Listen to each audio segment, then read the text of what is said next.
Good morning everyone, and welcome to another video. Today I wanted to give you an update on the crawler lure. I made a first video there on the pouring of the silicone to make the mold, and I'm at the second version now, second prototype. I think I might need another maybe 2 or 3 before I arrive to what I want to achieve. Now it's a type of lure that I really like fishing for pike. It has a really special sound to it and a special movement on top water.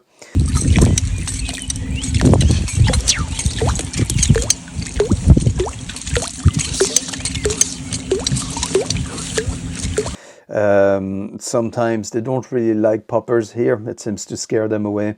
They'd rather something slow and not as violent as a popper. That's why usually divers that do really well, like Dalberg divers for pike, are absolutely killers here with a bit of rabbit at the back. But for crawlers, yeah, I really like that subtle movement that they have in the water with that little pluck, pluck, pluck, pluck, pluck noise. It really gets the pike going sometimes. Now, it's a lure that I wanted to make for 2 reasons. One reason is that most crawlers are usually made for bass fishing, so they're usually on the smaller size. I wanted to make something a little bit bigger for pike, for that, yeah, that's the first reason. And the second reason was just to challenge myself, because there's so many things involved in making a top water lure, especially something that has such movement. The placement of the wings, the type of wings, the floatability of the lure. That's why the first version I didn't put enough micro balloons in the resin mixture. That's another thing as well, mixture of the resin with that's quite challenging with the amount of micro balloons to make it buoyant. The only problem, you don't want to put too much micro balloons, because then the structure of the lure becomes weak. So that's definitely something you don't want. So version 1 was a little bit on the low side for floating. Version 2 was on the right side of floating, but I'm not happy with the weight placement that I put, because the problem is, like, there's so much power on the wings that sometimes I turn the lure over. If you reel or if you get a little wave or something, you get that lure that goes belly up, and that's definitely something you don't want to happen. You want that lure to be nice and sit in the water. So I think version 3, I'm going to change the weight placement now, and I'm also going to change slightly the swim. I'm going to see what goes. First one was this one, and yeah, it started crawling, but the only problem, because it wasn't buoyant enough and a lot of rollover to its belly like this, and other things as well, was the wing placement. They didn't open up, because when you cast, they close like this, and then when you reel them back in, they tend to stick too much to the lure like that, and then they don't open, and then you won't get that crawling that you need.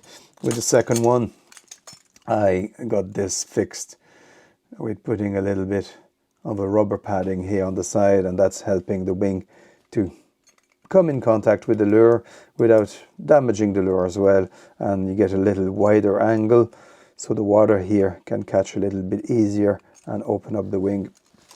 Now, the 2 things as well I played with was the articulation and the angle of the cut. On this one I have a double articulation, as you can see, so this gives me a more side-to-side movement. And on the other one, I wanted to just see the difference it makes.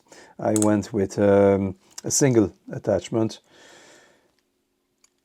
and that's mostly to give me like a more of a Shakira movement. Quite a lot of movement on that one, I have to say. A more straight cut, but because of so much movement, I don't think the angle is playing too much on this one. I might make another one without a cut and see how it rolls. I think without a cut you're going to get a much more stable roll, so that could be interesting.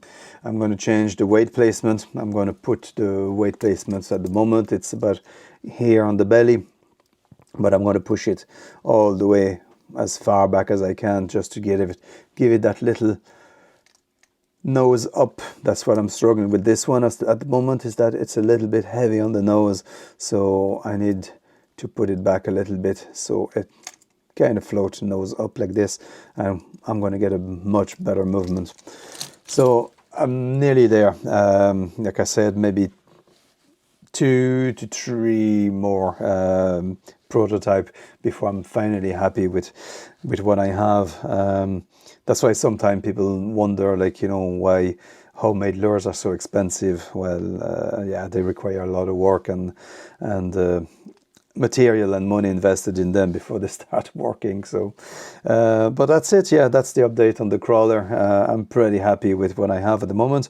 Didn't catch any fish yet because I'm on testing at the moment, so I'm just casting it a few times, seeing how it behaves, and note what's wrong with it and what's good with it, and I'm gonna push on forward. So if you're a lure maker and you follow this channel, yeah, just give me any pointers. Always appreciate it if you're into that sort of things. And if you're not, well, thanks for all the latest subscribers here. Numbers are steadily growing, and yeah, new t-shirts arrive on the website, so I got a few more t-shirts. So if you want to support the channel, you can always do it that way. So yeah, thanks for watching, and I'll update you on the lure again. See you. Bye.